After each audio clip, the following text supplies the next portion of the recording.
Hey Raiders, Jacko here with another Raid Shadow Legends video. So today, we're going to go into a champion that is ideal for free-to-play players. Now, not necessarily easily achievable, easy to get, but if you get this champion, it is an amazing step forward in your account. And there are a few key reasons for that. And that champion is my friend here, Doompriest. Now, Doompriest is from the Knights Revenant and is a support champion. And there is a couple key reasons that she is absolutely incredible for any free-to-play player, and we'll get into those. Let's start off with her kit. Her A1 is Fate Weave. Attacks one enemy. If the hit is critical, places a 15% increased crit rate buff on a random ally for 2 turns. Okay. Not consistent enough to build around, but can be a nice little increase, say, if that goes on your support person who doesn't have full crit rate anyways. Your damage dealers are likely going to be built with full crit rate, so really this doesn't help your damage dealers, sadly. Mass Possession. Places a 50% increased attack buff on all allies for 2 turns. That's actually really nice. It can be booked down to a 3-turn cooldown if you want. Which is really nice. If you have attack-based damage dealers, this is a good buff. Finally, her passive, and really the reason Doompriest is so incredible. Dude, I'll stop. It is incredible. Bolster. Heals all allies by 7.5% of their HP and removes 1 random debuff from them at the start of this champion's turn. So, every time Doompriest goes, everybody's getting a little bit of a heal, and everybody's getting a random debuff removed. In a lot of portions of the game, that means it's a total cleanse. There aren't more than 1 debuff on the champions. Additionally, if she goes before the rest of your team, and the rest of your team got a stun hit, even if she got a stun hit, this goes off, and she's back into it. She can even take her turn, gets rid of the stuns on everybody, and you're moving forward. It's absolutely wonderful. So, this is the reason Doompriest is so incredible. This single skill, Bolster. What that means is that we don't care about her A1. It's a hit. It can hit okay. Not hard, but okay. We don't really care about her Mass Possession, which means we don't care about booking them. This is an epic champion who, not a lot of books, I mean only 5 books. That's not terrible. It's not like some of the epics coming out now. But that's 5 books you never need to invest. For Doompriest to work at full capacity, you need 0 books in her, which makes her ideal for free-to-play players. Those of us who struggle with books, that's 5 books you don't have to worry about and can put into someone who does need the books, like Stag Knight, like Sepulchre Sentinel. She is so very good for free-to-play players because of that single fact. She's a good support as well. Now, stats-wise, because the passive is the only thing we're really looking for, you can put her in support gear, essentially. Your main point is you're going to want to get your speed as high as possible. My speed's actually a little slow. I would rather see her at 200, 220. But because of the pieces I have available, I haven't gotten there. And specifically, the pieces I'm talking about are the shield set. So, I don't have to worry about getting her crit rate. I don't have to worry about getting her accuracy, or crit damage, or attack. So really, all I'm building her for is speed and survivability. So I might as well go with health, HP as her survivability, toss a shield set on her, and she's even that much more effective for my team. So that's what I've done here. I've gone ahead and gotten her HP up to 40,000, which gives a nice, 3, 6, 9, 12,000 point shield to everybody at the beginning of each round for 3 turns, which is wonderful with the shield set. And I got her speed up as far as I can with the equipment I have. And she's faster than most of my champions, so she's stripping debuffs. Masteries wise, I went with masteries that increase healing. So, Lay on Hands increases the value of heals this champion casts by 5%. I just went support tree, and I went down to War Master because she might as well be doing some damage to the bosses. It's not gonna hurt me at all for her to do damage. Maybe I would have been better going defense, making it a little harder to kill her, but this setup works for me, for her. So let's go ahead and take her into a fight, and we can look at, let's take her into dragons here, because dragon puts out poison. So we can see the debuff thing happening. I have recently replaced her in many of my places with Apothecary because Apothecary is just that good. He's a madman when it comes right down to it. But we're looking at Doompriest. So here's Doompriest. So there's the shield, a nice big shield. Heals everybody up and puts up that increased attack. So there, my Cold Heart, my Gaelic, who are both attack-based champions, they're beating the crap out of the waves because of that. And she does a little bit, 10k in her A1. That's not bad. And every turn, she's putting up that bolster. She's getting us health. She's keeping us topped off every turn. So that's why speed is so important on her. The more she goes, the more health we're going to get, the more cleansing we're going to get. It's just going to make the run easier. And all of this for 0 books. Absolutely astounding. She is, if you get her early in your career or early in your run in your account, she'll carry you so far. And she doesn't even need to be at 60 to do it. She just needs to be 50 with good defense. I took her up to 60 because at one point, there's the bolster. Got rid of all the stuns on the team. And now they're into it. So the dragon managed to stun the entire team, but because of her, we didn't lose a turn. We just kept going. Now we've got all these poisons and weakens on us. She'll get the bolster, and she'll get a little bit off of that, each of them. Fully cleansed herself, helped everybody else. It's amazing. So, there you have it. There's Doompriest for you. She is an absolute badass when it comes to helping progress your account. Now, why did I get her up to level 60? She was actually my second champion to level 60, and I regret that choice. I would have rather kept her at 50 just for getting other champions to level 60 first. And with her, that's just fine. I had this mistaken idea that the bolster was 7.5% of her HP, which means getting her to 60 and her max HP was really important to me. Remember, read your skills, plan accordingly. Don't just go off of your memory. But she'll work just fine at level 50 for pretty much any of the content you're going to put her in.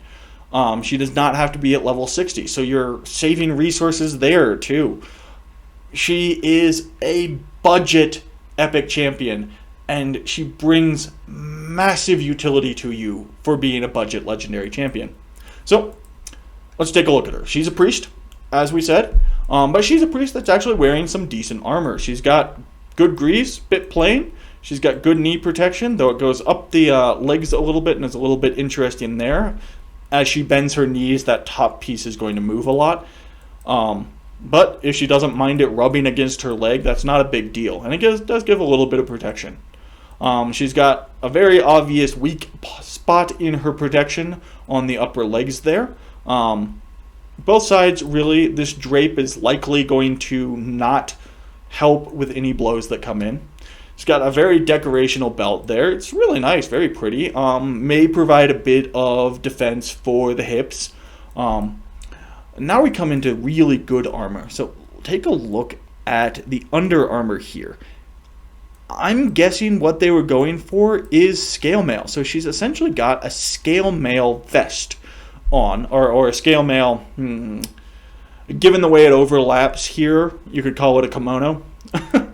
But it's a scale mail piece of covering there. Scale mail is a great defensive form of armor. It's very flexible. It allows a lot of movement. And it's got a lot of protection. Those scales stacking together means that it can resist a lot of the damage. she has decided that it's after the battle, and she's trying to pick someone up with the club by exposing all of her chest and her boobs. Again, this is a good way to die on the battlefield. It's player aim's choice to do this sort of thing, and we've talked about it before. She's got nice assets to show off. Don't get me wrong, I would love to meet her at the bar or around the campfire after the battles, but that's going to be a detriment in the combat portion of these. She's got very nice van braces. The spikes are pointed the right direction to not hurt herself. They are not overly... they're not too big. They're not too exaggerated as many of the armor's spikes elsewhere are on many of the champions. So they're actually rather nice. The scale mail portions of the under armor there, protecting her upper arm and everything. She's got no elbow protection, so that's going to be a little bit painful when it comes down to it when she gets hit. But the scale mail does cover, so she's got some protection. So it's a middle gray area there. Her pauldrons would be beautiful if this top portion wasn't there. That top spike is... it's a perforation spike. She's going to perforate herself. Hopefully she's into pain, because that's what those pauldrons are going to give her. So those are... they're just not good. She's got no hand protection at all. She has an interesting headdress. I'm not going to call it a helmet. It's a headdress. It's more akin to a evil tiara than it is anything else. It looks like it wraps around the top of the head there, actually on the outside of her hair, which is going to make it move very strangely with the rest of her head, as the hair doesn't really move with your face and head in the same way.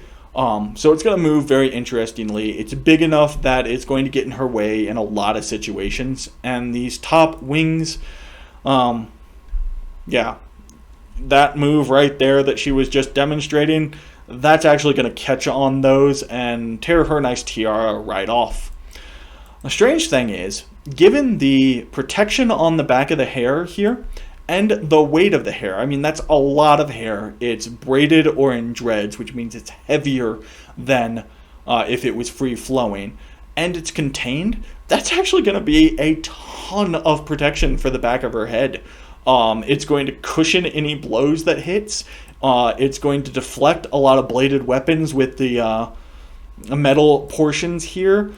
So it doesn't just get cut. And even if those weren't there, it's going to survive a few cutting blows before it's removed and no longer protective. So shockingly enough, head protection wise, her hair is the most protective part of her armor for her head.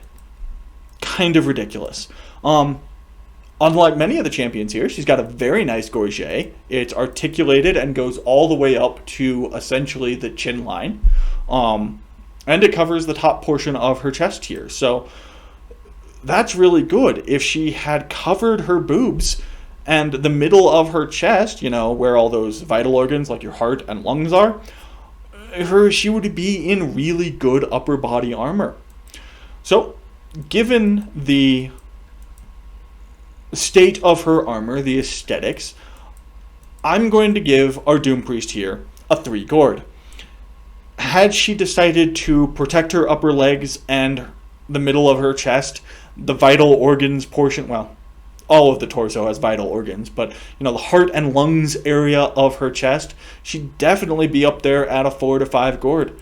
As it is, she leaves vital portions exposed in the chest area and the face area, and stabs herself with her pauldrons.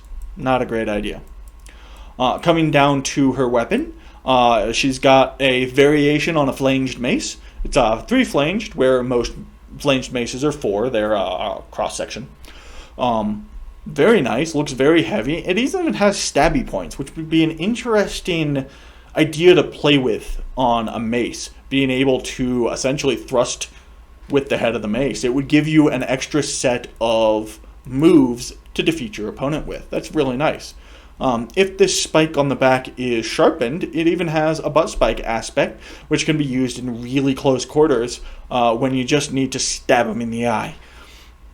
And sometimes that is just a wonderful feeling, being able to stab them in the eye when they don't expect it. It's very pretty. It's got this kind of mix between scepter and mace aesthetic going on that I actually really like. So on her weapon, it's functional, it's beautiful. I'm going to give her a 5 gourd. Badassitude is a mixed bag. She's a priest, so she's probably in the back lines. So she's probably not making that much morale impact on the battlefield. She's a support character. We know that from her kit. So she's really there to bolster everybody else. As such, she doesn't really want to pull a lot of attention to herself. The tiara makes it obvious that she does want some attention. And the fact that she's exposing her cleavage. Maybe she likes how it feels, but it's also an attention grabber from anybody who likes cleavage. That being said, her effect on the battlefield, her badassitude, I'm actually going to rate lower because I don't think she wants to be a overt presence on the battlefield. I think she wants to be somewhat covert so that her skills can really push towards assisting the win rather than being flamboyant and demoralizing the enemy. So on badassitude, I'm going to take her down and do a 2 gourd.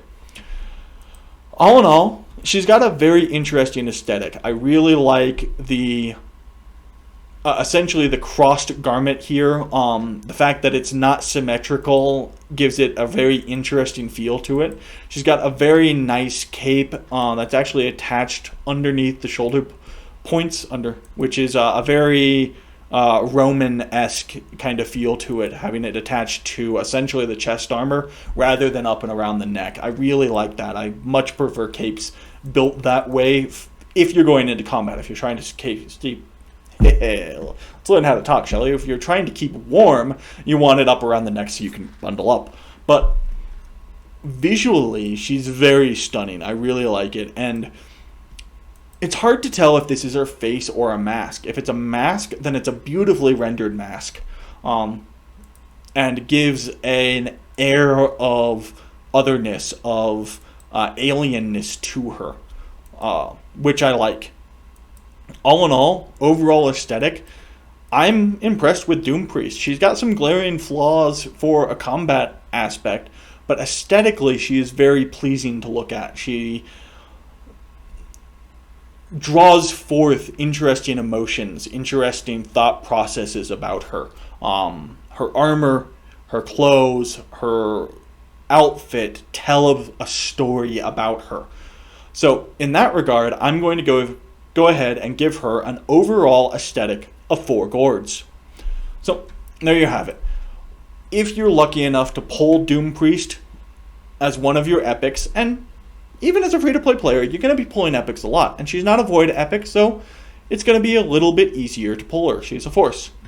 So if you pull Doompriest, it is a massive boon to your account. She is absolutely wonderful. Anytime you're going into a battle that's going to have stuns and things like that, she's perfect to take along. I actually use her in my arena team currently because she gives a boost to my AoE hitter with the increased attack on that first turn. It's the first thing she does. And if it goes longer than first turn, she's getting rid of some of the debuffs that they're putting on me. So she's great for arena in that regard, in my opinion, as a buffer and a little bit of a cleanser. She's helped me progress quite a ways in the game. Now, as I said, I have replaced her with Apothecary in a lot of places, but that has more to do with Apothecary than it does with Doompriest. Doompriest is a wonderful support champion. If you're lucky enough to get her, utilize her, really. Have any tips or tricks that you use in regards to Doompriest or your support champions in general? And who do you use for your support champion? For those healings, for those cleansings, the people in the background that are making the team work. Who do you use and why? What reason do you have to use them? Please put those in the comments below. As always, please remember to like, subscribe, and toll that bell so you don't miss any episodes of me ranting about armor. Otherwise, thank you again, and I'll see you next time on Jacko's Raider Rants.